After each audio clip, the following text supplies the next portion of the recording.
In this video, I'll show you how to see the accounts delegated to you in x.com, also known as Twitter, in just a few quick steps. If you manage multiple accounts or have been given delegated access, this is the fastest way to check which accounts are connected to you. If this video helps, please hit the like button and subscribe for more simple tech tutorials. Let's get into it. First, open x.com and make sure you're signed in to the account you want to check. On the left side navigation bar, click More.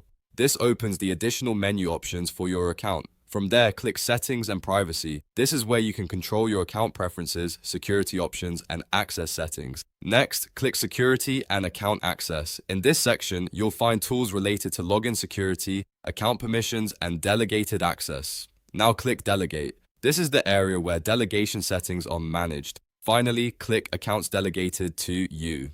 Here you'll be able to see the accounts that have been delegated to your profile, and that's it. You've successfully checked the accounts delegated to you on x.com or Twitter. If this tutorial was useful, don't forget to like the video, subscribe to the channel, and turn on notifications so you never miss a quick how-to guide.